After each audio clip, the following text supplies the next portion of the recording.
Okay, we're live. Okay. You can speak as loud as you like. Okay. We got an onboard camera here. Okay, well today is June 20th, 2015. We have the pleasure of talking to Brenda Nettles Riojas, who has a varied and sundry biography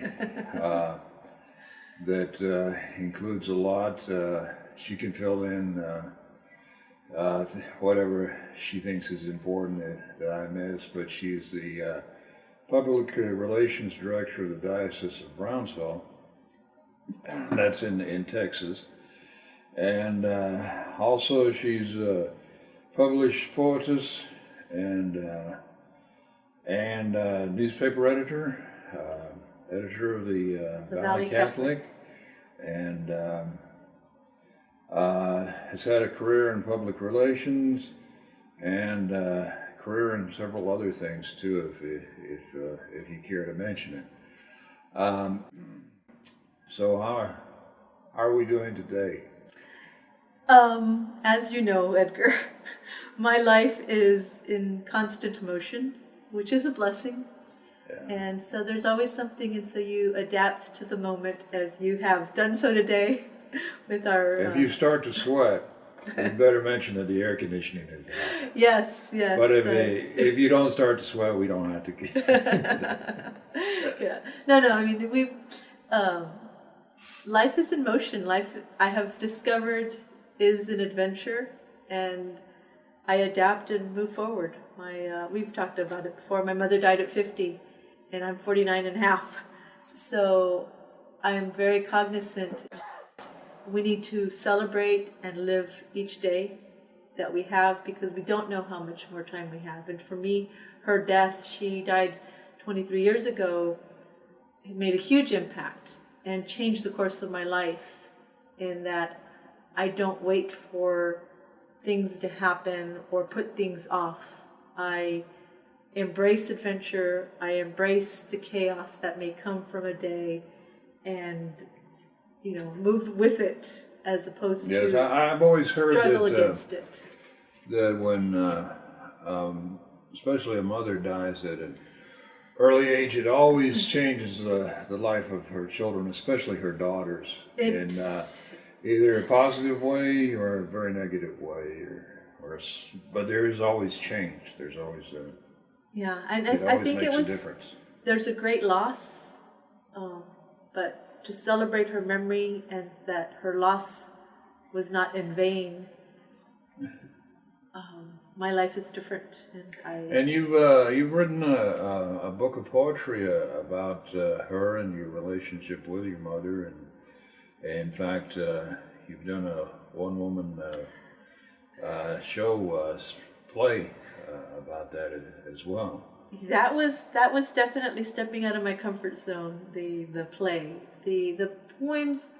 I write in English and I write in Spanish. I have a bilingual heart, un corazón bilingüe, and the poems for her, they were a humble homage to her, and so they were a collection of Spanish poems. I think there's two that include code switching, but it was an homage to her to keep memory alive. And the title was La Primera Voz que Oí, the first voice I heard. And because as we were kind of coming to marking the anniversary of her death one year, I figured, how can I keep her memory alive? How can I honor this very special woman? And it was through the poems that I dedicated to her. Mm-hmm. And now the play, that was something that I thank Rita Conde from the Narciso Martinez Cultural Arts Center for pushing me and encouraging me to do. A question here. You plan on doing it again, or have you performed it again? I have not performed it again. If the occasion arises, it did, as I mentioned, push me out of my comfort zone, but I like things that challenge me. I like accepting things that scare me, because otherwise we do get comfortable in our routines. So this pushed me to explore even that relationship with my mother even further beyond the collection of poems, because I was able to add some new pieces in there. And then also I realized in the collection there's a lot of sadness there and a lot of kind of coming to terms with who I am in this world, living on the border from my father who was from South Carolina and a mother who was from Mexico, and really living on both sides of the border and that identity issue. And so coming to terms with that, but also the play gave me an opportunity to put in a little humor, kind of a little bit more details about my mother. Right, it's some more positive things. Yeah, there were a few more positive things in there. And so it was another way, too, to honor her memory, because as I didn't know how to bring these poems together into a play on stage, and building an altar with her photo there, with memories of her there, again, keeps her memory alive. And now it increases the audience and gives more awareness to who this woman was. Yes. I think it would rings a bell with so many people, and especially as their mothers are immigrants, and maybe their father is too, but their father is more likely to learn English and get out there and interact in the world. And the mother's many times just knows her native tongue, and she never really moves beyond that culture. And then there's a gap between her and her children and her grandchildren. But then love bridges the gap. But it's part of the immigrant story that this country was founded on. And it's a beautiful story too. And I think that merging of cultures, I mean, maybe because I've always been a writer, even at a very young age, and as writers we're always observing. So the dynamics of two cultures coming together. One thing I feel sorry for the Mexicans is a lot of them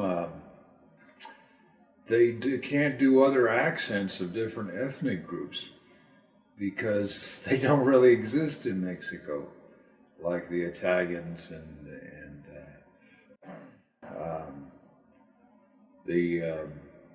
well, of course, the black culture doesn't. The black culture is like in our ethnic stew. It's a whole another chunk, right?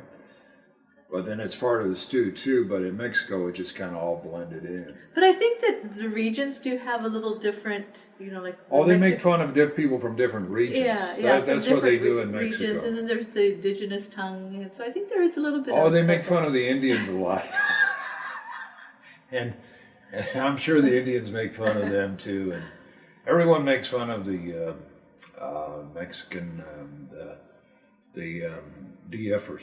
Right, and I think in that Distrito Federal.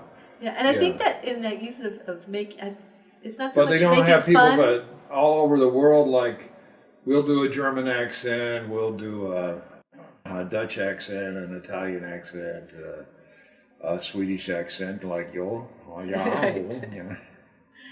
and so forth. But they do have their different regions.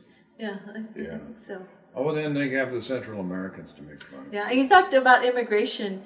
I kind of have lived the immigration, and I think in a sense my father he migrated from the north to Texas.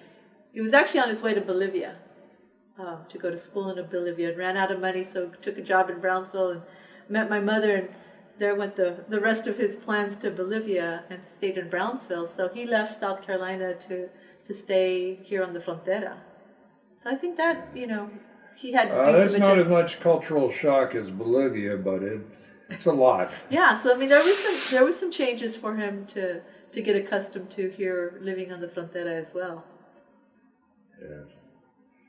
So I think you have a message there that I don't know if anyone else has done it in books quite the way you have. Well, one of the things that the book... Or maybe they have and I just haven't read it. Well, I was really surprised, and that book has stemmed into so many different new projects, because when I presented it in Monterrey, there were a lot of shared experiences, and it was revealed that many of us have that struggle of living in two cultures around the world. We're crossing borders. Oh, okay. Quick question. Is it still in print, or is it available to people? Actually, it's not available. I mean, there's maybe a few copies out there, but it's not in print anymore. We are working on a second edition. Yeah, you can find it on eBay for hundreds of dollars, right? No. Like I said, it was published in Guadalajara, and that was a whole interesting experience as well, because it was Spanish collection of poems. As you know, local publishers aren't as ready to do that. So that's how we kind of started our own little publishing house here locally to help local authors. So we've published some local authors now under Otras Voces Publishing. I was in Austin a couple months ago, and they told me up there that they were were very interested in bands from Brownsville and from the Rio Grande Valley, that they were actually making an impact. And I wonder about poetry and literature from along the border. Is that kind of expanding, or? I think so. There's a wonderful fellowship called Canto Mundo that was started a few years ago, and it brings in Latina poets from all over the United States. About 20 gather each year to share their work and to workshop and spend time together celebrating and exploring our poetry.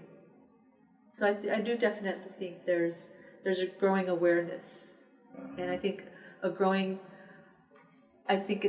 call it a celebrating of the culture that I speak for myself in regard to. I once tried to enculturate to the fact of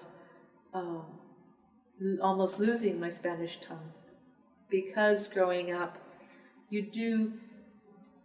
weren't encouraged as much to speak Spanish outside of the home. And I remember, I think I've shared with you, I remember a friend of mine in elementary school telling me I sounded too Mexican, so she was going to help me sound less Mexican. And so she worked with me on my pronunciation of certain words. So as a child in second grade, I didn't realize what that conversation and how it would influence so much of me. Because I guess now as I look back, I think, wow, that child must have internalized and thought, Mexican, if I sound Mexican and she doesn't want me to, then Mexican must not be good. Then I need to be more Nettles and disassociate myself from the Trejo, my mother's Spanish tongue. And it took her dying, unfortunately, for me to reclaim that and say, wait a minute, this is something beautiful. How could I have turned my back on it? And that was one of the things that I appreciated about the play, was that I was able to really express that.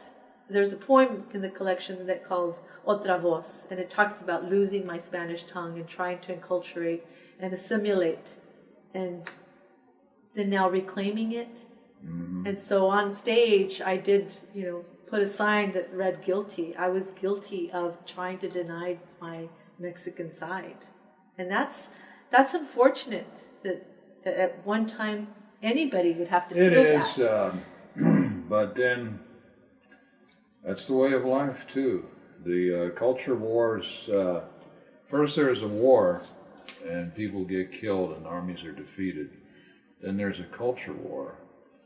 And a large part of that is customs, habits, and language. The Spanish won the war in the Americas, right?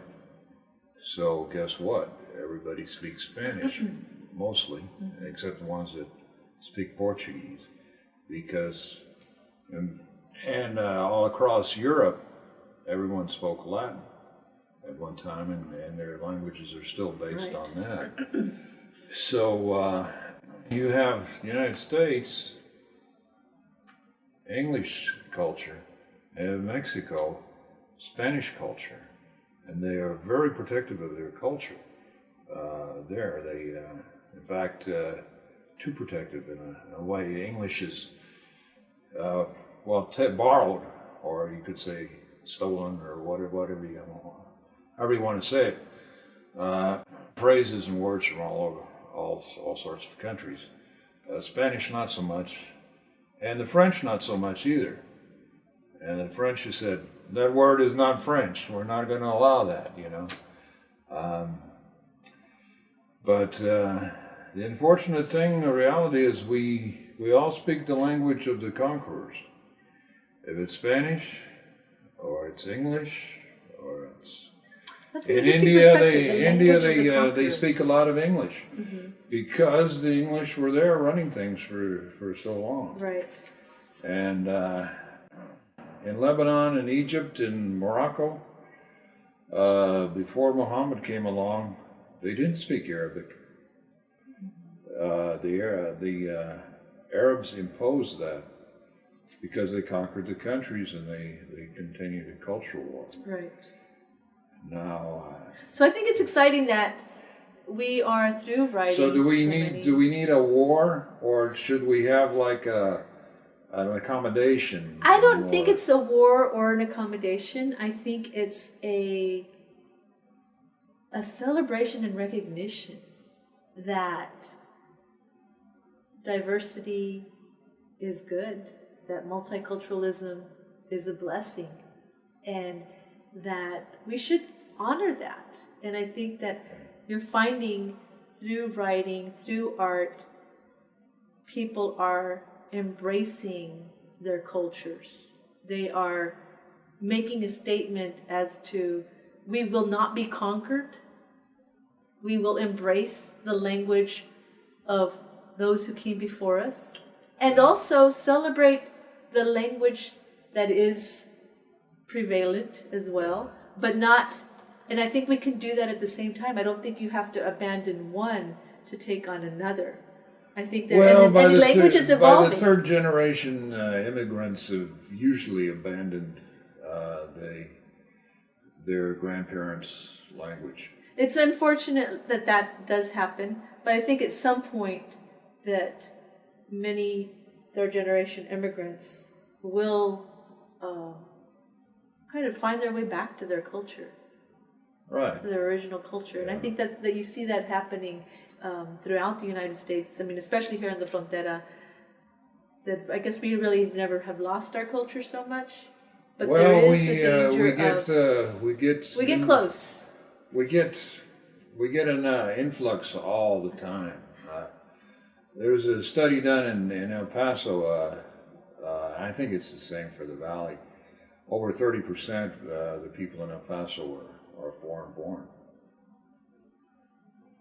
So that without that constant influx, well, the kids learn the latest lingo, the latest cool way of talking, right?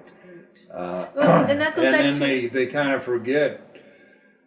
Well, they forget the classics, you know, and they're in the here and now of who the pop star is, and if you'll forgive me, the stupid things they say, mostly they don't really even mean anything. Although there's some good in it, but in the culture wars, I'm glad you're there, trying to make it something other than a war. Yeah, I think that sometimes we get caught up with. Now it is a war in many places. The French Canadians. I was amazed. A lot of them don't know English. They've been around English-speaking people for hundreds of years. But they have this, you know, we were here first deal up there. And but it's a very complex issue. And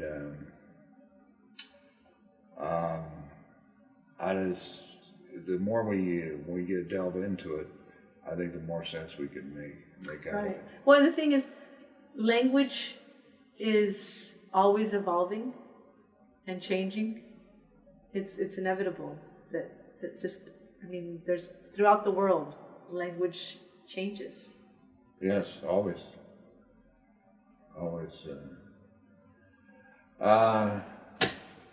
So, yeah, there was a Spanish group of poets in the valley was a spin-off of Narciso Martinez Cultural Arts Center. They're meeting in Brownsville. Yes. And they were doing really well.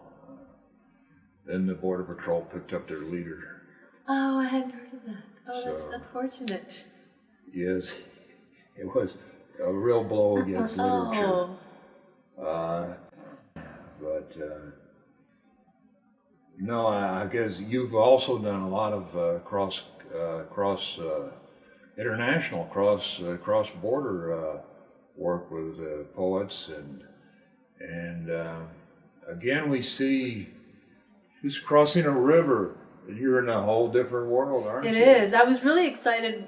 I think it was 2009 when La Primera Voz que Oí came out. And the first presentation was in Matamoros. And that was very important to me because my mother, she was born in San Luis Potosí, but came to Matamoros. And so because the book dealt with issues of the two sides of the border, it was appropriate that it started in Matamoros before it crossed over to Brownsville, because her story crossed from Mexico into the United States. So my book took the same journey, in essence. Yes, but there's, it's, it's talking to people here on the internet, and maybe they don't know it, but you cross the border to the United States, suddenly you're a bicultural, bilingual world, and you cross the river going south, and you're in a monocultural, monolingual world. It's just completely night and day. And for so many of us growing up, I mean, that was my reality daily, because I had my mother's family in Matamoros. We were living in Brownsville, and my mother crossed over on a regular basis to take her mother supplies that she needed, to check on her mother and father and her siblings who were younger. And we went to the dentist in Matamoros. In fact, I still had, up until recently, when the violence started to be a bit precarious, I was still going to the dentist in Matamoros. And sometimes we go grocery shopping for things you can't get in the United States. And then it looks all so peaceful, and then a week later or so, 6 dead in this little. It's rather city. tragic. It's rather tragic. Or, in fact, my heart breaks because I love to travel and I love to explore, and I don't feel as safe now traveling into Mexico. And there's just so many beautiful. Mexico is so beautiful. The most dangerous part is just a few miles south of us. Right. If you can get through there alive, you have a good chance of doing okay. It's heartbreaking. It's really heartbreaking. Yeah. So well, that brings us to the next subject. What's driving the chaos in Mexico, and what's driving the chaos in Central America? I'll give a little prelude or a precursor here. Brenda here has been involved a lot with Catholic Charities, helping out the Central Americans as they, especially the women and children that come across the border and just go surrender to the Border Patrol, and they need housing, clothes, food, medical care, and whatever you think about the greater issues of immigration. It's the decent thing to do is to help people that have nothing. So how does this? What has been your experience there, and what's your forecast for this year? Well, we continue to receive people, immigrants, I call them refugees, who come from Central America daily. The numbers fluctuate. Sometimes it can reach up to 100 people. To date, it's been in operation for a little over a year. 100 people a day? Sometimes, up to. Sometimes it could be 25, 50, 75, up to about 100 sometimes. And I think to date, more than 16,000 people have come through the respite center. And we call it a respite center because it's not a long-term shelter. It's more, people have already been detained. They've been detained by Border Patrol. They've been made contact with a family member in the United States. They've been given a court date to appear. And so they're basically taken to the bus station and dropped off so they can continue their journey with, again, instructions to appear on a particular date at a particular court, depending on whether they're going to Chicago, Detroit, New York, New Jersey, DC, Florida. They're going in many different directions where they already have family. And so here at the Respite Center, we provide them with some clean clothing, a place to shower, some food for the journey, some nourishment. And in many times, this is their first real welcome. There's a tradition where all the volunteers stop and clap and applaud and they say, "Bienvenidos, welcome to the center." And some of the mothers will be shy and lower their eyes. Others will break into tears. You see these timid smiles start to form. It's the first real welcome, because otherwise they've been rounded up, put into these vans, and taken to a detention center. And I visited some of those detention centers, and not to criticize the government, but they were not built to take in the number of people that have been coming, particularly mothers and children. And so you have these small quarters with 20 to 30 people on concrete benches. The lights are always on. The air conditioning is set to high. So they can't sleep. There's one shared toilet with a little dividing wall. And they've been traveling sometimes 2 weeks, 3 weeks, some of them a month, coming through some very dangerous territories and some horrible experiences. So when they get to the respite center, it's their first, you can almost hear a sigh of relief. And having witnessed what's happening at the respite center, people leave their political beliefs at the door, their religious beliefs at the door.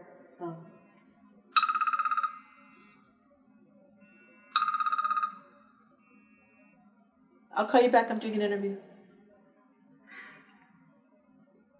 Let me put that on silent. Oh, sorry about that. And she's back. Sorry. One of the things that has been a blessing, as I mentioned, is that no matter what your political background is, no matter what your faith is, it may be Catholic Charities who has spearheaded this humanitarian outreach, but I can tell you it's people of different political beliefs, of different faith traditions, who are coming and responding to lend a hand. And one of the things you keep hearing the pundits say and the politicians say is that we are a nation of laws. We need to enforce our laws. Well, I can tell you, and I have witnessed, that we are also a nation that cares. And what I see at that center, if we could duplicate that on a broader scale, if we could focus on taking care of the person in front of us, we would have a very different world. And it's really about human dignity, about taking care of our brothers and sisters in Christ. We have a responsibility to care for each other. Also, I'm assuming that most of these women and maybe even the children, they come for the American dream, that this is the promised land. Well, I think too. Or some are just trying to save their lives too. There's been a lot of research. They're coming to save their lives.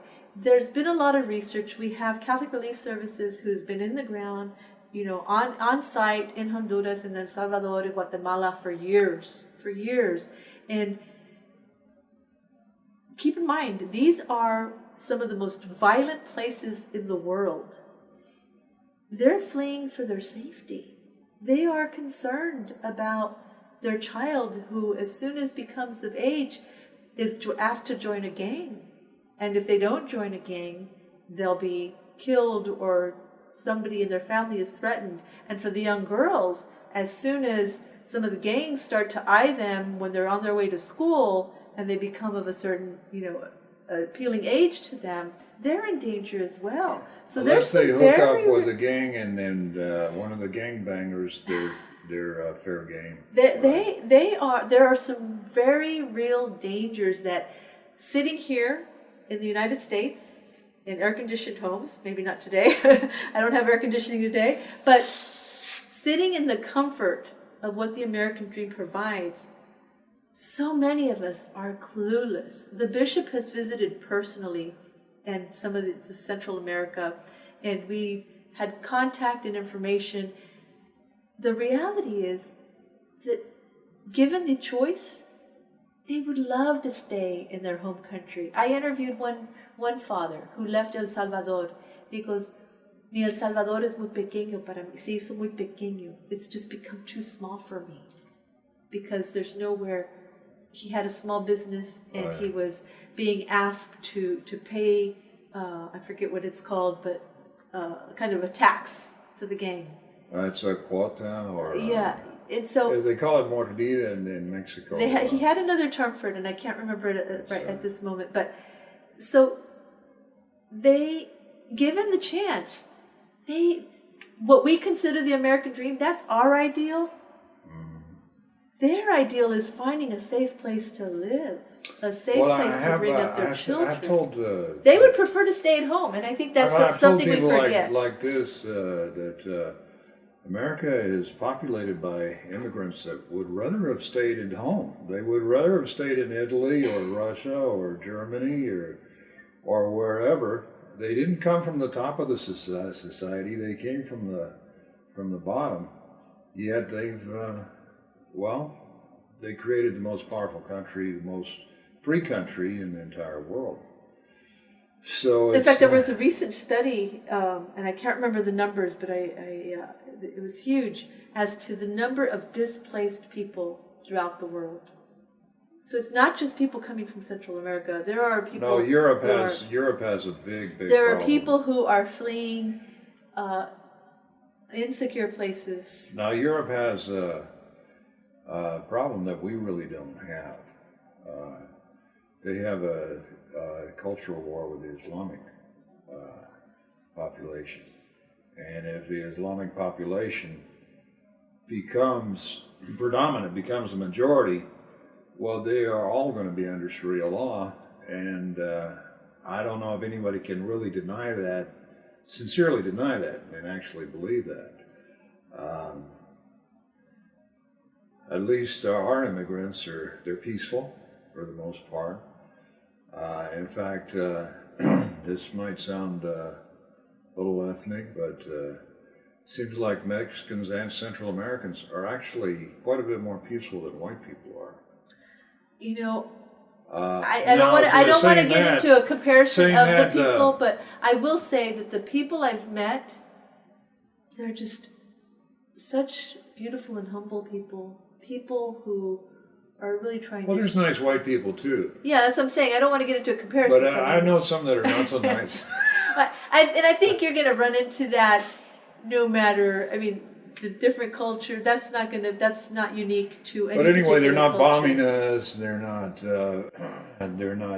causing. They tend to be very law-abiding.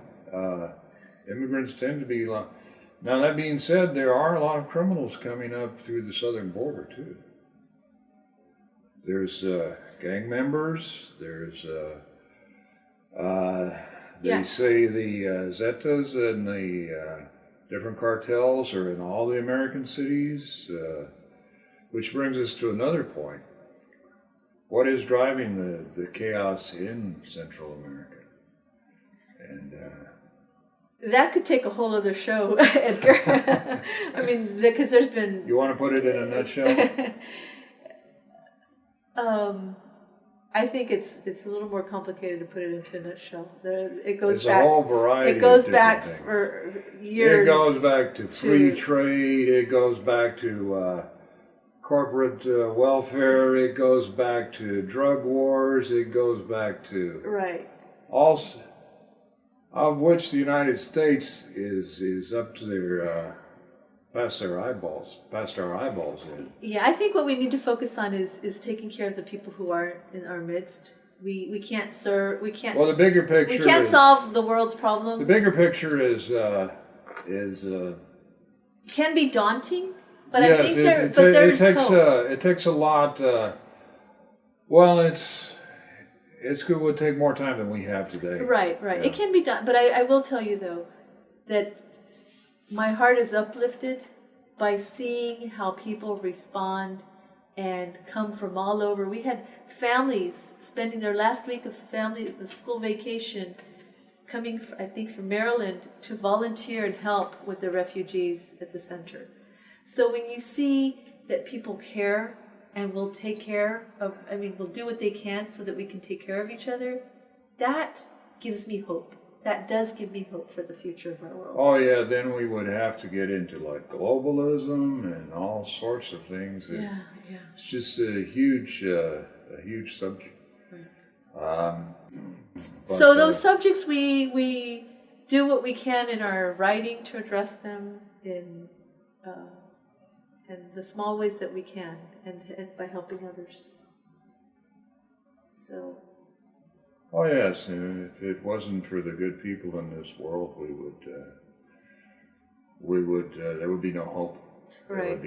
Yeah. You couldn't have enough police and courts and prisons and we could go on and on. But one of the things that gives me solace is that I'm able, because of my background in journalism, because of my background as a poet, kind of feel like I'm a poet of witness in trying to bring awareness through the arts. I think there's a real benefit to that. I'm a critic. I'll criticize the poetic truth, and I'll criticize the rationalization in the so-called scientific method, and well, in this world there's corruption everywhere. Right. It's but I think I'm a person of hope, but I'm also a keen observer of what is happening in the world. And so we do what we can. Okay, and and I think I do want to point out the Pope's newest encyclical that talks about the environment and taking care of our shared world is very enlightening, and he's asking us and engaging us in a conversation about what are we each doing to make this a better world. And so I think his encyclical. Some of us are cleaning up our water. Well, so his encyclical, I think each of us needs to take some time to read it and to think about our own lives and seeing how we, in small ways. I think it starts with your own body, your own temper. Exactly, I think so. And so we were just talking about how we can't solve the world's problems, but I find hope in that. Let's start with ourselves. Yeah. And let's see, I do have one more question here.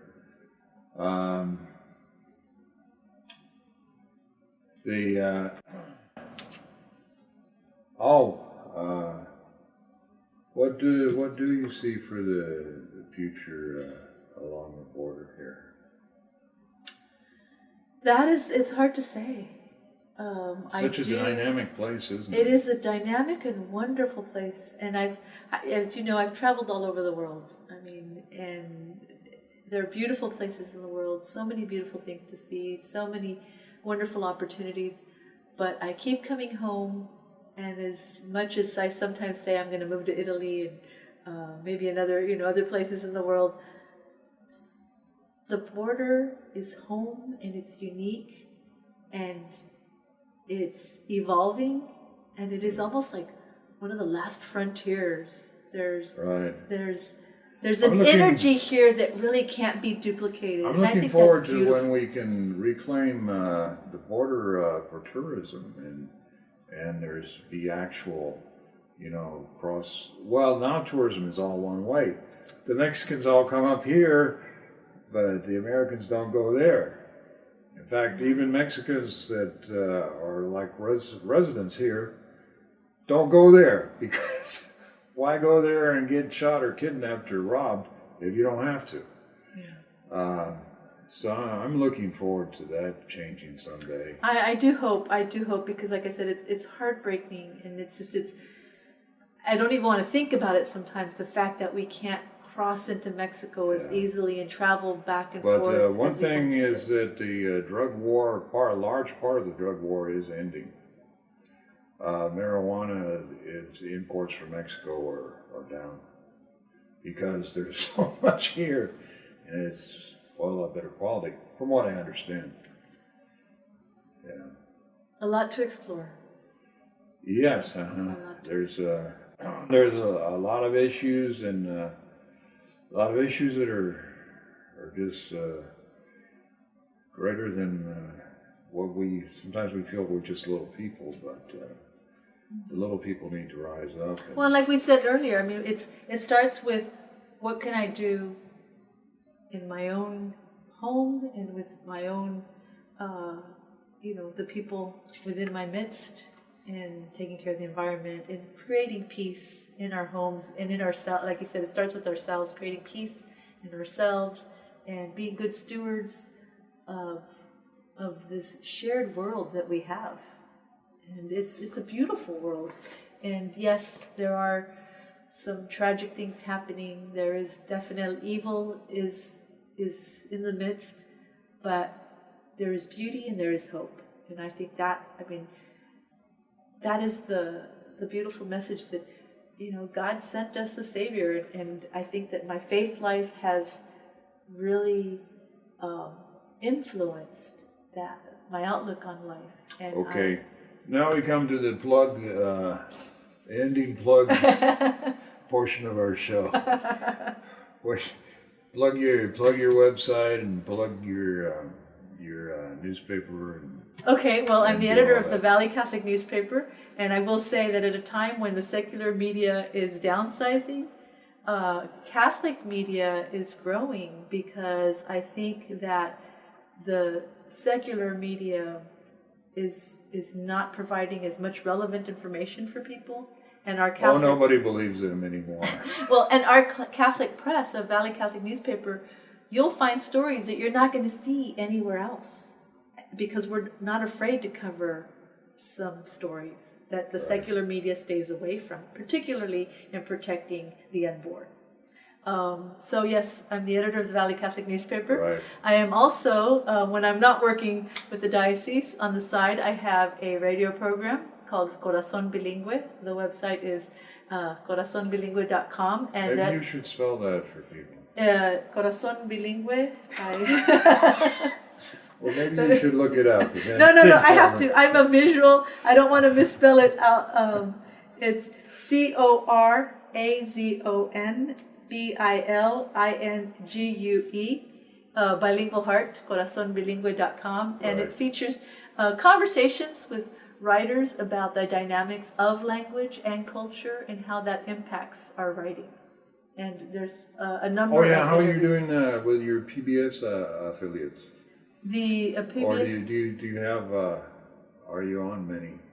Actually, I have a program with the diocese called Diocese Insight that continues on the local PBS station that's now run by Our Communication, and that airs on Sundays. Okay. Yes, and that's called Diocese That's another Insight. thing we need to get into at a future interview. Right. But yes, but the radio program is on the local 88 FM public radio channel, and also I have the podcast of those programs available on the website, which is corazonbilingüe.com. And so much more that's happening. Okay. Well, thank you, Brenda. Thank you. Yeah. Edgar. You can see my hand here. Well, shall we turn the camera around so that you No.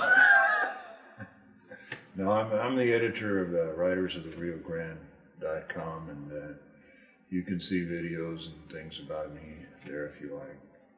So, but no, it was a pleasure, and Well, thank you for your patience. we I know might have that, gone over time a little bit, but but there's, I think, places where you could cut, like when I answered the phone message.